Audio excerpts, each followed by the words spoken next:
Whoops. Here we go with technology again. We're together again in the same room, not doing Zoom anymore. Chris is getting over COVID. Yeah, our first episode of post-COVID, been there, got out, live Facebook Q&A. And I'm still tired, but I'm mostly over it. And boy, that was rough. Yeah. He's whiter than white. well, it is February. Yeah. But glad to be back. Glad we didn't actually miss any Facebook Lives while I was struggling to get over the. I feel like such an idiot, getting COVID after a year of being careful. Everyone's getting it. But anyway, it's good to see everybody, and we have actually a short list of questions. You need to introduce us first. Okay.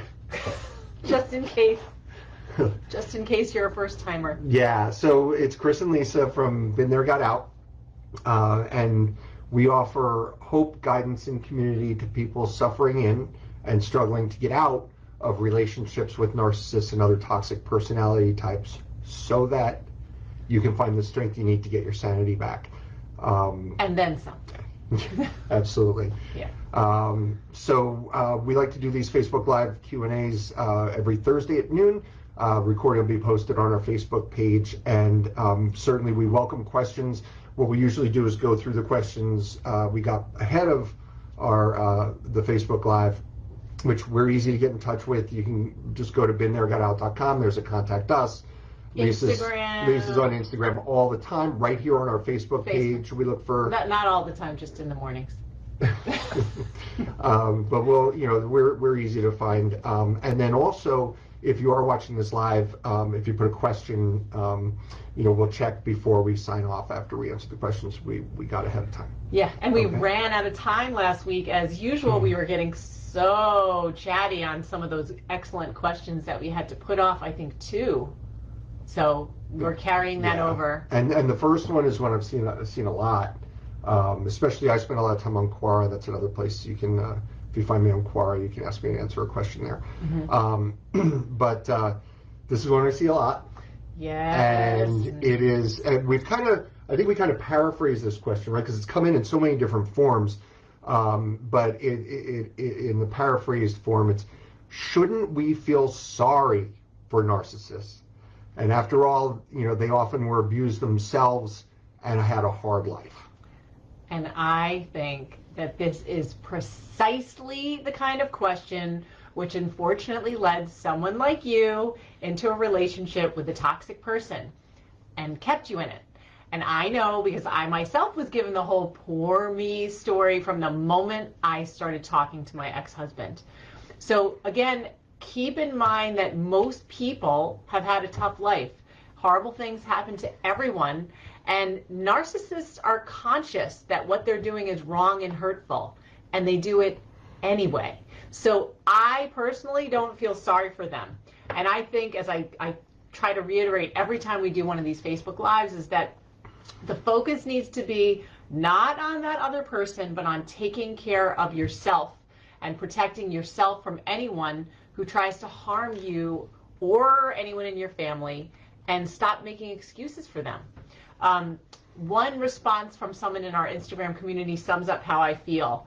And this person said, "Why would we feel sorry for them? They are evil and know what they are doing." And then another response that I liked was, and I'm quoting here, "Feel sorry that they waste yours and everyone else's time. They have no interest in anything besides themselves. Whatever happened to them isn't your responsibility to fix. They just get their rocks off watching you jump when they say how high." Yeah, that's all I have to say on this. Thank you, community, for summing up my feelings exactly. Yeah, and I can totally relate to that because, I knew early in my relationship with my ex that, there were mental health issues. I knew nothing about narcissism until a decade later. But, but I knew there was stuff going on, and I kind of envisioned myself sort of as like the white knight. Mm-hmm. The person who, like she's got all these great qualities, and if I could just help her become, a pretty stable guy, and, I'm empathetic and, and all that, I can help her sort of blossom and reach her full potential, and instead my life gets sucked out. But you know, you need to, you know, never forget that relationships with narcissists, they're inherently abusive. You know, and the victim of the abuse suffers like far more in these relationships than the perpetrators of the abuse do. You know, what is fair, and this is not to sort of waffle on the answer, but you know, it's fair to acknowledge that narcissists do suffer in life overall. It's no fun being a narcissist. The constant struggle to maintain that public mask, it can be overwhelming, it can be exhausting, and it's common for narcissists to exhibit signs of depression as a result, being incapable of like normal love, having to constantly seek support for their self-esteem, and being rejected by people who are themselves healthy enough to recognize the red flags narcissists wave, and living without any close, healthy, you know, long-term relationships is a miserable way to go through life. That's not at all like sympathy for them because of all the stuff they do, but it's you know, don't think they're like enjoying themselves, because even if they seem like they are, they're miserable. Yeah, I was going to say I would substitute the word support for self-esteem with supply for self-esteem. Sure. Okay. All right, I want to ask this question again. This was a long one that we just put out recently that got too many responses for me to keep. Oh, I haven't even checked. Is it an Instagram one? Yeah. Yeah, it's really interesting too. Like, you know, the flavor of the questions we get is so different considering the channel. Like, you tend to on Instagram get people who, you know, are a little further along, sometimes gotten out of the relationship already, and that sort of thing. So it's really interesting seeing all the different angles. Yeah. But so the question is there ever a person that a narcissist always stays attached to? Yeah. So this question actually came on Quora, and the answer was given by someone named Edward Tierney, who's a psychologist, and I often really like the content of what he says. So I'll start with what he said in terms of them always staying attached to a person, and then I'll get into a lot of stuff that our community on Instagram had in response to this. So he says that this is really a myth that there is a person that a narcissist always stays attached to. But I think that based on many of the responses we got from our community, that there are indeed some people that narcissists do stay attached to. So Tierney says that what narcissists do is a repeating pattern of using a victim until they get bored, then moving on to another. Then if something goes wrong with the replacement, or they get bored again, they go back temporarily to the victim. And this is that word supply I just referred to before. But they have to have a great story to feed to the victim, or the victim might refuse to have them back. So that's when they do a mini love bombing. And this is part of it, this myth that they can't live without the victim. And there'll also be chat about how the narcissist never stopped thinking about the victim, never stopped loving them, etc., etc. And usually, if they've judged it right and the victim still loves them, and if the victim doesn't understand narcissism, then you, as the victim, are liable to believe this, and it will happen again. So it's like that vicious cycle. And we always get questions in many forms about, you know, this person is texting me again after all this time has passed and says they say they want to change, and is there any chance? It's just constant. So they're like testing, right, to see if you're. Yeah. So like I said, so this comes up constantly, and I know for myself in the beginning that I couldn't believe that the narcissist that I was once married to didn't love me. And I kept telling myself and others, because I was so spun up, that even though he did terrible things, that I felt like he must love me. I mean, we had been together for 20 years, and I was the mother of his children. But as soon as I made it clear to him that he was out of my life, because if any of you know a little bit about my story, there were a couple of years where we were physically, you know, I was still in the house with him, but I was planning my exit. So when I made it clear that he was out of my life, and I finally did get him out of the home for good, and there were no cracks in myself to ever allow him back, that's when he wanted nothing to do with me. because he knew he would get nowhere. And our kids, I should mention, also who were teenagers at the time, and this has been years now. Now they're grown up. One is officially just turned an adult, and the other is almost there. So our kids made the decision as well to cut him out of their lives because there was constant, just directly between him and them, emotional, psychological, and financial abuse, and he cut them off when he didn't have an in with them. And it's really that simple. But I wanted to share, like I said, some of the responses that we got from several people in our community to this question. So many people in our world say that a narcissist remains attached to his or her mommy. One of our friends in our community, our online friends, said, quote, he doesn't do anything without his parents' approval.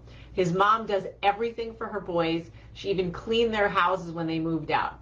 So before I go on, like, Chris, what do you think about the attachment of a narcissist to his or her parent, especially a mother? Yeah, so, I'm thinking, I haven't talked to a lot of people about this, but so I'm thinking my own personal experience. And my narcissist ex had, presumably, I guess still has, a really weird relationship with her mother. And, her mother might have been a narcissist herself. I'm not sure. There was something going on. She was very passive aggressive. There were definitely issues there, but I don't know whether it was narcissism. And so in one breath, my ex would sort of blame her mother for all of the, all the problems in her life. She'd blame, all kinds of people, but she was particularly close with her mom, close not in the sense of like healthy close, but their mom they were very connected, attached and connected. So she'd blame her, but then, she also in the next breath expressed terror that her mother would, like, she was going to age and eventually die, and that this was going to be like a horrific moment in her life. And you can certainly see throughout, without question, I was with my ex through her, I guess, mid to late 30s and all through her 40s or to her late 40s. And you could see the mother lives very nearby. Matter of fact, my ex is living with her now. And you could see the influence. Mm-hmm. Her mother had a huge influence in her life in every way with like what was proper and how to act and her style and like all kinds of stuff. And I think it might, just reflecting on that, I think it might have a lot to do with, how narcissists don't have their own internal compass. Right. So I think her mother was her model. Yeah. And so maybe some of that terror, and I'm thinking this out as I'm talking, but that terror of losing her might be like, I'm going to lose my template. Yeah. For how to behave in life. That's interesting. I hadn't thought of that before. Yeah, that is interesting. Yeah. Another response that we got was actually the opposite. Someone said that narcissists are not attached to anyone. This is basically what Tierney said. They use people for their own gain. Once that's off the table, they move on without remorse. My ex disowned his own mother for many years. He has no respect or loyalty for anyone. Yeah, that's so true. They value people, for what they add to the narcissist's life. It's almost like a scorecard, right? Yeah. Like, what can you give me? What can you bring to the table for me? Yeah, exactly.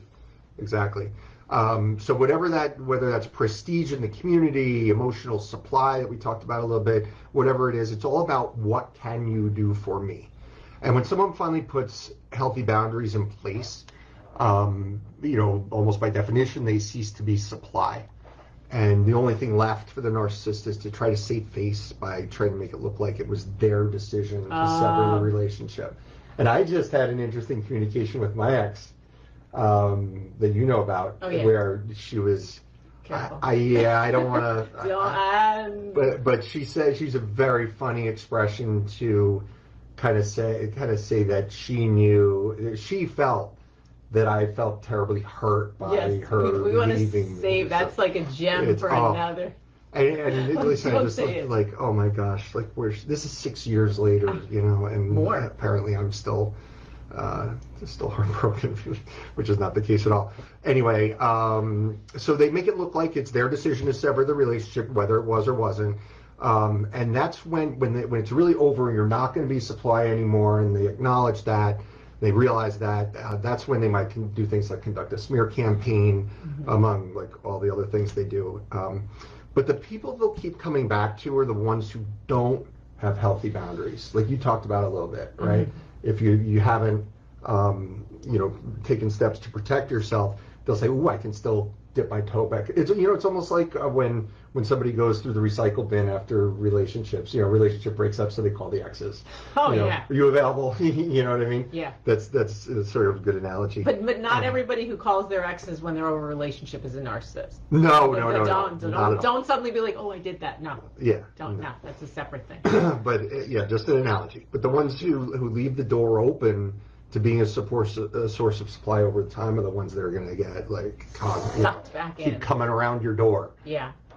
So several people also said that enablers are the people that a narcissist stays attached to. So one person had a great comment. They said the enabler, I'm quoting, "The enabler is the fool that puts the bullets in the gun." They are too ignorant to understand that they are contributing to the narcissist's demise.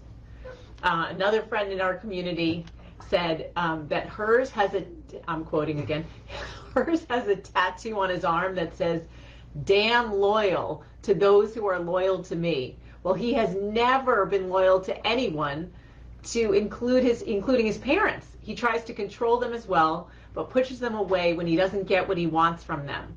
Therefore, the one comment that says an enabler is the most accurate. However, they go through people like most go through underwear. Another one that I loved was, "My ex always attached himself to persons of authority in my former home church. He made himself best friends with the co-pastor and his entire family, any minister that would laugh with him and not rebuke him, and of course tried to with the few women who I was friends with.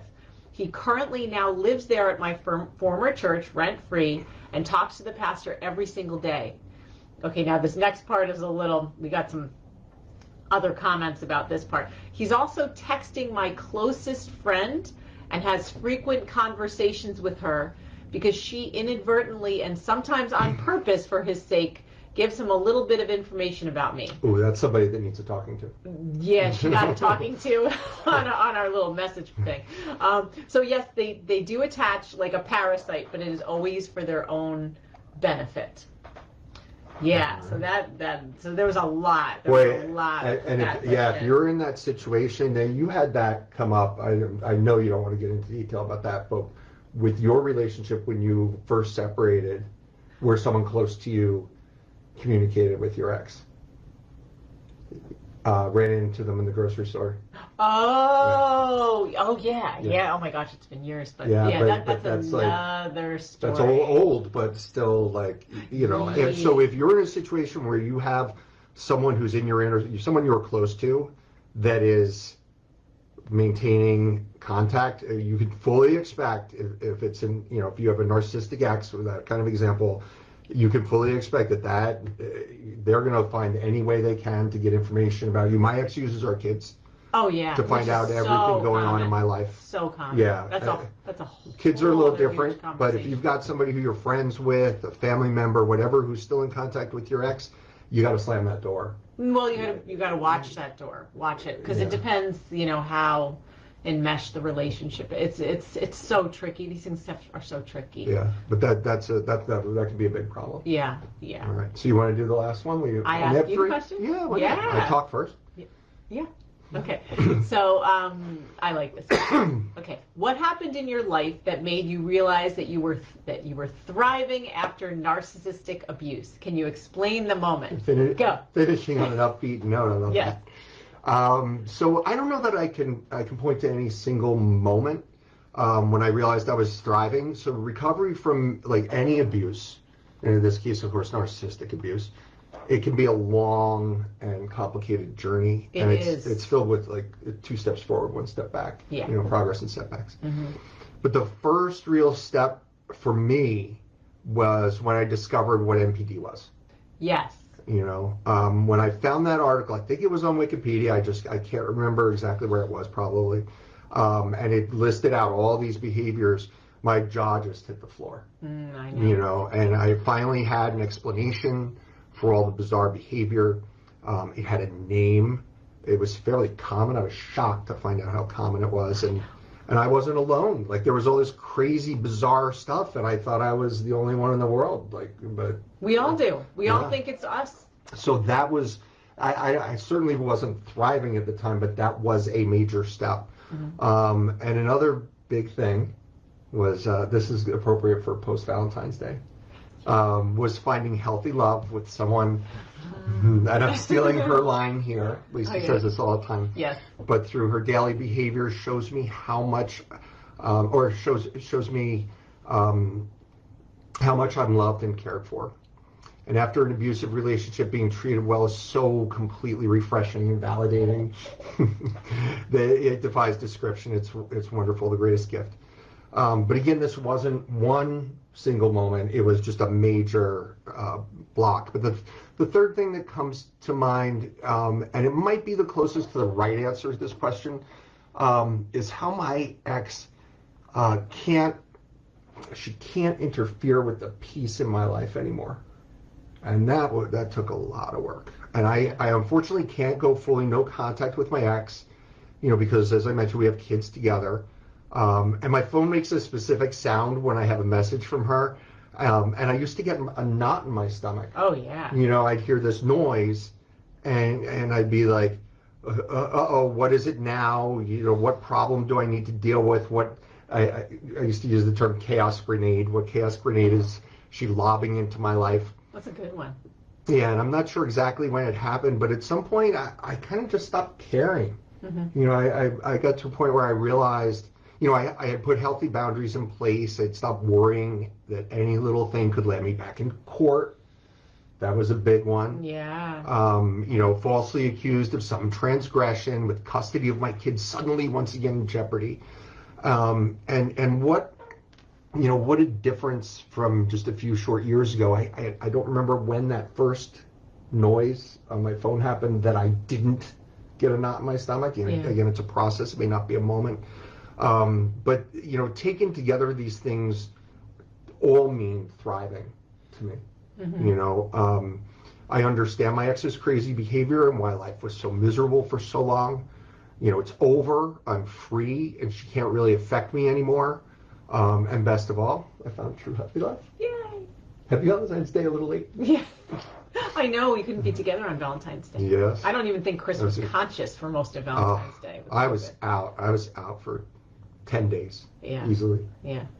So, anyway. All right, so my turn. So a couple of things. Like, for me, mine is going to be different from Chris's, because it wasn't a time, it was a thing I noticed, and that was that I was able to laugh. Especially after you met me. It's true. It's true. And it had been so long since I had laughed. Yeah, me too. Yeah. And not only had I not laughed, but it was like I felt so, just like this heaviness for such a long time. It really felt like this physical ball of pain that I had been carrying around in my stomach literally for a couple of years. And I first noticed the sense of that physical weight lifting when I finally got him to leave the house. Like, literally that night, it felt like the air was different. Like, it was just, I always say it's like cleaner. Yeah, like not being in their physical presence is a huge. And knowing that they're really gone, you feel lighter. I mean, emotionally, but it felt physically lighter. And another big change that I did, that was recommended to me, I think it was by my divorce attorney. I had already retained him at the time, but I hadn't gotten my ex out of the house. But he recommended that I go to an Al-Anon meeting, which I highly recommend that anyone go to who's dealing with, coming to grips with narcissistic abuse. Anyone should go to Al-Anon, because the goal of Al-Anon, it's not AA, it's not Alcoholics Anonymous, but it stems from that. And the goal was to teach people involved in it emotional detachment, and to still manage to have peace and joy in your own life, even when you're dealing with an alcoholic or addict. And I still remember there was this old timer in one of the first couple meetings I went to, talking about how happy he was, and his face, his expression just lit up the room And I was crying in my chair. This was like I knew nothing about narcissism, but I never imagined that I could ever get to the point of not caring and be able to let it all go. Because like I said, I had like physical pain for years. So I still deal with a lot, especially, if any of you know us, my litigation abuse issue going into 7 years. But I feel like I've come so far in terms of feeling that like lightness in general and freer in my own life. I feel like I don't have these judgmental eyes watching me all the time. And I feel like I don't have to be ashamed of myself for liking what my ex would consider like really silly or stupid. Like, I feel like I've gotten myself back and a much better version of myself, like a wiser one. I often will say how this experience really forced me to grow up. So it also taught me what healthy love is, and I will never accept anything less ever again. So that's what I got. Yeah, so only 3 questions, but we still... Yeah. Well, we have more questions that we're saving for next time because we would just go on and on and on, and it's already been almost half an hour. So let me just take a quick look. I don't see anything in our queue. So again, we're easy to reach, and so just like, go to our website, beenthere.com. There's a contact us. All the things I talked about before. And send us your questions. We love getting questions from the audience. Yes. And try to help anyone. And our community loves your questions because we like to put them out there and hear what other people have to say too. Yeah, absolutely. Yeah. So we'll be back next Thursday. Same, I'm going to date myself. Same bat time, same bat channel. Remember Batman? Yeah, of course. Next Thursday at noon. Thanks for watching. Recording will be up on Facebook real soon. Okay. Thanks very much. Bye.